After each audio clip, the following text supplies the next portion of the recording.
স্মরণ করিয়ে দেওয়ার জন্য বলছি, সেটা হলো এখনো পর্যন্ত আওয়ামী লীগের সঙ্গে আমার কিন্তু কোনো ব্যক্তিগত সমস্যা নেই। কোন এসে বুঝলেন যে ঠিক আওয়ামী লীগের সঙ্গে আপনার আর হবে না, বা আওয়ামী লীগ আপনাকে রাখবে না, বা আপনিও থাকবেন না? না, আওয়ামী লীগ আমাকে এখনো পর্যন্ত কিন্তু আওয়ামী লীগ আমাকে বাদ দেয়নি, এটা আপনার ফর ইউর ইনফরমেশন।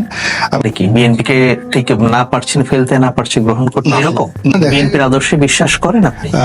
এখানে রাজনৈতিক দলগুলোর আসলে তেমন কোনো আদর্শ নেই। কিন্তু একটা ছাত্র জীবনে কি ধরনের রাজনীতি করতেন, কোন দলের সঙ্গে? আমি ছাত্রলীগের রাজনীতি, আমি তো আমার পরিবারটা আওয়ামী লীগের রাজনীতির সঙ্গে একেবারে 1954 থেকে জড়িত। ছাত্রলীগের রাজনীতি করেছি, আর আমি ছাত্রলীগ থেকে পরবর্তীতে আওয়ামী লীগ করেছি, এবং সেখান থেকে এই যে বিএনপিতে নমিনেশন নেওয়ার আগ পর্যন্ত আওয়ামী লীগে ছিলাম। আচ্ছা, তো 2008 সালে আপনি যখন নির্বাচনে প্রতিদ্বন্দ্বিতা করবেন বলে মনস্থির করেছেন, এটার সংযোগটা কিভাবে হয়েছিল? আপনি চেয়েছিলেন না আপনাকে বলেছিল? না না না, এটা আসলে যে কোনো আওয়ামী লীগ এবং বিএনপির মতো একটা রাজনৈতিক দলের মনোনয়ন পাওয়া, এটি বিরাট একটা যুদ্ধের বিষয়, রাজনৈতিক যুদ্ধ।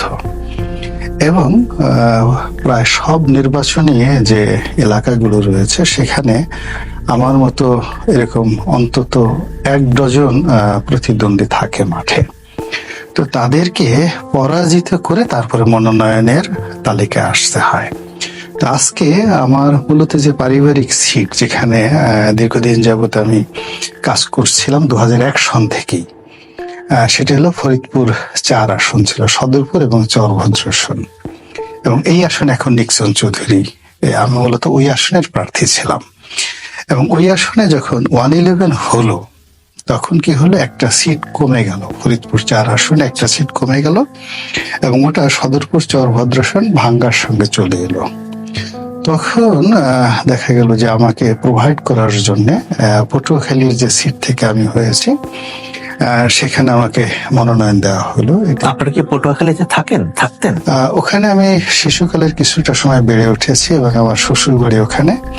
এবং ওখানে বিএনপি থেকে যিনি মনোনয়ন পেয়েছিলেন বা দীর্ঘদিন যাবৎ একাধিকবার ইলেকশন করেছেন, সাবেক সংসদ সদস্য, উনি আমার আপন মামা শ্বশুর।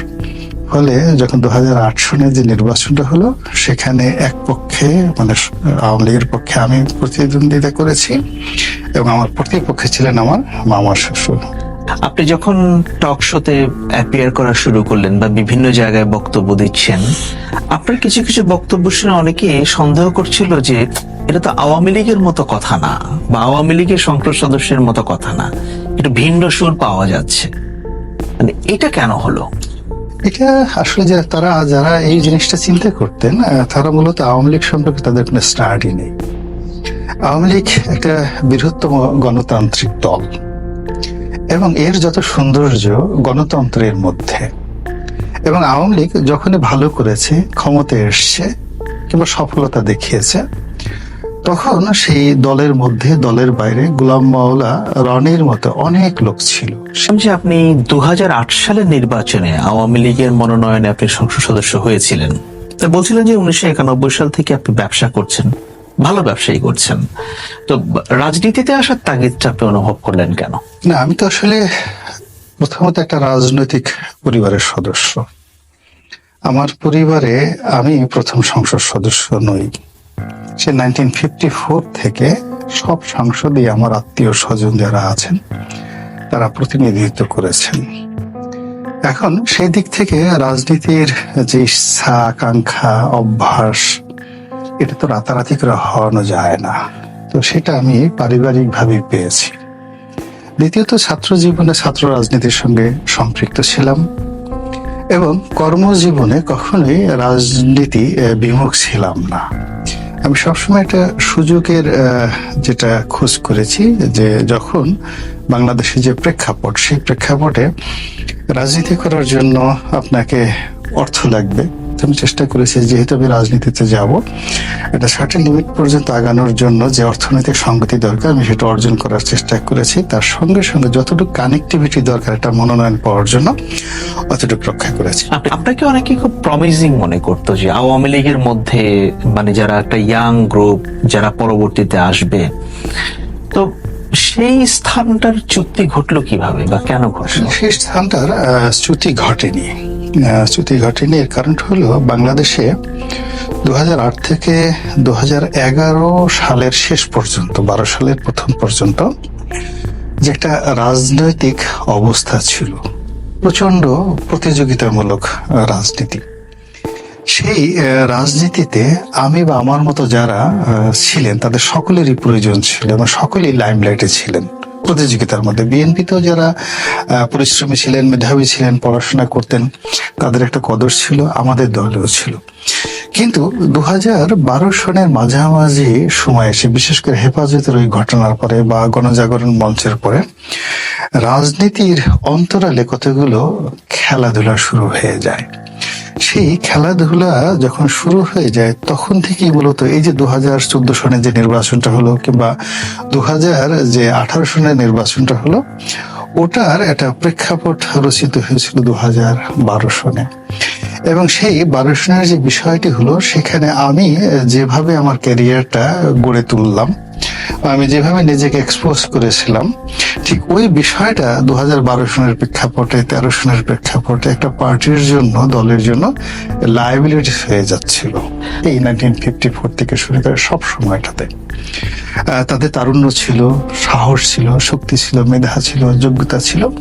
এবং এই লোকগুলোকে যখন বন্ধ করে দেওয়া হয়েছে, এই লোকগুলো যখন চলে গিয়েছে, তখনই কিন্তু অন্ধকার আওয়ামী লীগকে গ্রাস করেছে, বিভিন্ন সময়টাতে গ্রাস করেছে। তো এই যে সার্বিক যে অবস্থা, আমি যখন অনুমান করতে পারলাম যে এরকম একটা পরিস্থিতির সৃষ্টি হয়ে গেছে, যখন আমি একটা কথা বললে খুব দাম দেওয়া হতো, আমার একটা কথাকে মূল্যায়ন করা হতো, আর আমি যখন বুঝলাম যে আমার এই কথাগুলোকে নেগেটিভ অর্থে ধারণ করা হচ্ছে এবং আমাকে অযোগ্য, আমার অযোগ্যতা হিসেবে এটা বিবেচনা করা হচ্ছে, তখন কাছে মনে হলো যে না, এই প্ল্যাটফর্মটা, রাজনীতির যে প্ল্যাটফর্মটা, আমি যে নীতি এবং আদর্শে বিশ্বাস করি বা আমি যে একটা আস্থা নিয়ে জীবনটা শুরু করেছিলাম এখানে, সেটার সঙ্গে মানানসই নয়। ফলে আমার কাছে দুটো অপশন ছিল। অন্যান্য সবাই যেভাবে রাজনীতি করছে সেভাবে রাজনীতি করা, দলের সঙ্গে টিকে থাকা, সংসদ সদস্য হওয়া, মন্ত্রী হওয়ার জন্য চেষ্টা করা, এবং অন্যান্য সবার যা যা হয় আমার ঠিক সেরকম হবে। এবং তখন একটা কথা চালু হয়েছিল, আওয়ামী লীগের অনেক সিনিয়র নেতা প্রকাশ্যেই বলেছেন যে গোলাম মাওলা রনি আওয়ামী লীগের আদর্শে বিশ্বাস করে না, বরং সে আওয়ামী লীগের স্যাবোটাজ করতে এসেছে এবং তাকে মনোনয়ন দেওয়াটা ভুল ছিল। স্মরণ করিয়ে দেওয়ার জন্য বলছি, সেটা হলো যে আমি জেলে গিয়েছিলাম একটা ঘটনার মাধ্যমে। জেলে যাওয়ার আগ পর্যন্ত আমার যে ইমেজ ছিল, পার্টিতে যে আমার প্রভাব এবং প্রতিপত্তি ছিল, তার আগ পর্যন্ত আমি কথা বলেছি, অনেক কথা বলেছি। হয়তো আওয়ামী লীগের স্বার্থ বিরোধী ছিল, কখনো কখনো আওয়ামী লীগের অনেক নেতার ব্যক্তিগত স্বার্থ বিরোধী ছিল, কিন্তু এটা জাতীয় স্বার্থ বিরোধী ছিল না, জাতির জন্য কল্যাণকর ছিল। এবং ওই জেলে যাওয়ার আগ পর্যন্ত আপনি একজন দুইজন লোককেও দেখতে পাবেন না যে আমার বিরুদ্ধে জাতীয়ভাবে তারা কোনো বক্তব্য দিয়েছে। যেটি হয়েছে সেটি হলো, আমি জেলে যাওয়ার আগে যেটি হয়েছে সেটা হলো, আমার এলাকাতে একটা দুটো মাঝে মধ্যে মিছিল হয়েছে। এটা সব রাজনৈতিক যে নেতৃবৃন্দ রয়েছেন তাদের নির্বাচন এলাকায় একটা বিরূপ পরিস্থিতি থাকে, প্রতিপক্ষ থাকে, এটা ইস ইন জেনারেল। কিন্তু আমি যখন জেলে গেলাম এবং আমার জেল থেকে বেরোতে যখন 50 দিনের মাত্র সময় লেগে গেল, তখন আমি জেল থেকে বেরিয়ে দেখলাম যে আমার বিরুদ্ধে অনেকে কথা বলেছেন, অনেকেই কথা বলেছেন। কেউ হয়তো খুবই অশ্লীল ভাষায় কথা বলেছেন, নিষ্ঠুর ভাষায় কথা বলেছেন। সেটা হলো জেলে যাওয়ার পরে।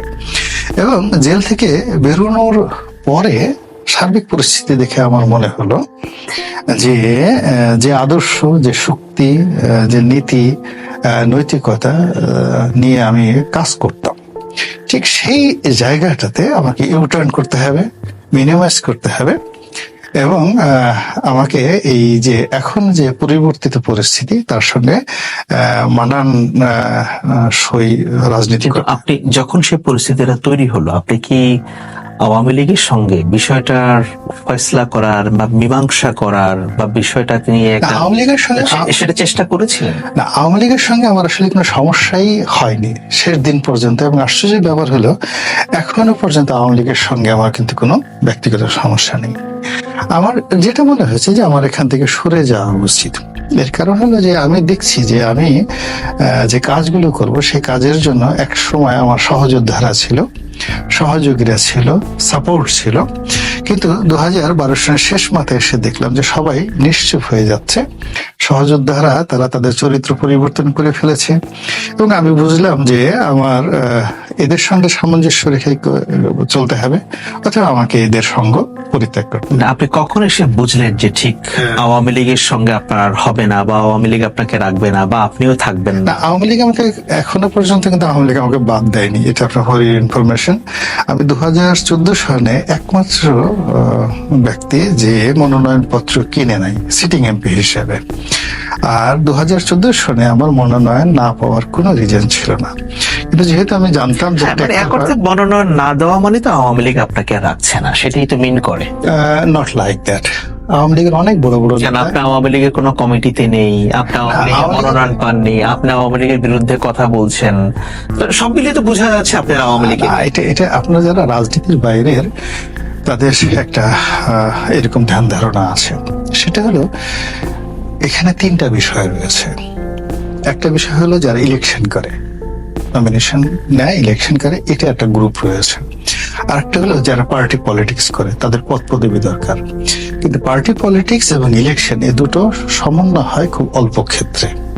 3 নম্বর একটা গ্রুপ আছে যারা আওয়ামী লীগের কোনো পদ পদবিতে থাকে না, কিন্তু ফাইন্যান্সিয়ালি বলেন, ইন্টেলেকচুয়ালি বলেন, গ্রাউন্ড ওয়ার্ক বলেন, সব ক্ষেত্রে আওয়ামী লীগকে কাজ করে। আমি তৃতীয় সেক্টরটাতে সবসময় কাজ করেছি, এখনো করেন?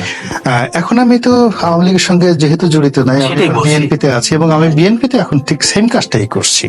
অর্থাৎ বিএনপির যেখানে ইন্টেলেকচুয়াল লেভেলে সাহায্য দরকার, যেখানে রাইটিংস দরকার, আমার যেটা আছে এখন, আমি তো বিএনপির একজন রাজপথের যে লড়াকু সৈনিক, বা আওয়ামী লীগের একজন রাজপথের লড়াকু সৈনিক, যেমন বাহাউদ্দিন নাসিম আছেন বা জাহাঙ্গীর কবির নানক আছেন, আমি তাদের মতো লড়াই সংগ্রাম করার মতো পরিবেশ আমার কখনোই ছিল না। আচ্ছা, আমার যেটা আছে সেটা নিয়ে আমি দলকে বলবেন। আপনি বলছেন 1954 সাল থেকে আপনার পারিবারিক রাজনীতি মূলত আওয়ামী লীগ ধারার, আপনি যেটা বলছেন। তো এখন এসে আপনি যখন বিএনপিতে যোগ দিলেন, বা 2018 সালের নির্বাচনের আগে, আপনি মানসিকভাবে নিজেকে কি বিএনপির সঙ্গে যুক্ত করতে পারেন? আসলে এটা অত্যন্ত কঠিন একটা প্রশ্ন। প্রথমত আমার কষ্ট হচ্ছে এবং অনাগত দিনও কষ্ট হবে। কি ধরনের কষ্ট? কি ধরনের কষ্ট এটা বোঝানো যাবে না। It can better imagine than describe. মানে কি, বিএনপিকে ঠিক না পারছেন ফেলতে, না পারছে গ্রহণ করতে, এরকম? Not like that. অর্থাৎ আপনার বিএনপির আদর্শে বিশ্বাস করেন আপনি? এখানে রাজনৈতিক দলগুলোর আসলে তেমন কোনো আদর্শ নেই, কিন্তু একটা মিনিমাম তো না, সেটাও নেই। উভয় মানে যেটা থাকে সেটা হলো এজেন্ডা থাকে, জনগণকে আকৃষ্ট করে। বিএনপির কোন জিনিসটা ভালো লেগেছে? না, বিএনপির যে জিনিসটা ভালো লেগেছে সেটা হলো এটি একটি বৃহৎ দল, প্রচুর জনপ্রিয়তা রয়েছে, এবং এখানে এসে ভিন্ন মতের বিভিন্ন মানুষ একত্রে মিলতে পারে, লিবারেল। আর আওয়ামী লীগ যেটা আছে সেটা হলো খুব কনজারভেটিভ, হোমোজেনিয়াসনেস আওয়ামী লীগের মধ্যে খুব বেশি, এবং সেখানে যাকে বলে ওই হৃদ্যতাও খুব বেশি, ঝগড়াঝাটিও বেশি, সবকিছু এক্সট্রিম। বিএনপির সঙ্গে কষ্টটা হচ্ছে কোথায়? না, কষ্টটা কষ্টটা বলতে এটাই বোঝায় যে একটা মানুষ তার রাজনৈতিক বোধ বুদ্ধি হওয়ার পর থেকে যাদের সঙ্গে চলেছি, যাদের সঙ্গে বসেছি, যাদেরটা খেয়েছি, সেখানে যে অ্যাটাচমেন্ট গড়ে উঠেছে, সেই অ্যাটাচমেন্ট থেকে এসে যখন একটা নতুন পরিবেশে এসেছি, এটার সঙ্গে অ্যাডজাস্ট হতে আমার সময় লাগবে। সেই সময়টা যেহেতু আমি পাইনি, সেই পরিবেশটাও সৃষ্টি হয়নি, একত্রে কাজ না করলে কখনো বন্ধুত্ব হয় না। ফলে বিএনপিতে আমি নমিনেশন পেয়েছি বটে, কিন্তু এই দলের তেমন কাউকে আমি চিনি না। ধরুন, যেহেতু আপনি একসময় আওয়ামী লীগ করেছেন এবং সেখানে একটা বিতর্ক তৈরি হয়েছে, আপনি এখন বিএনপিতে এসেছেন, বিএনপি কি আপনাকে বিশ্বাস করে? আমি এটা কখনো চিন্তা করি না, বাট আমি অ্যাবসলিউটলি 100% পলিটিশিয়ান, ইয়াং পলিটিশিয়ান। তো সেখানে যখন আমার একটা দল থেকে মনোনয়ন হলো না, তখন সঙ্গে সঙ্গে যখন অন্য একটা বড় বৃহৎ দল থেকে আমাকে একেবারে 1 ঘন্টার মধ্যে মনোনয়ন দেওয়া হলো, এবং সেই দলটির যদি আস্থা না থাকতো, বিশ্বাস না থাকতো, নির্ভরতা না থাকতো, তাহলে তারা অবশ্যই মনোনয়ন দিত না।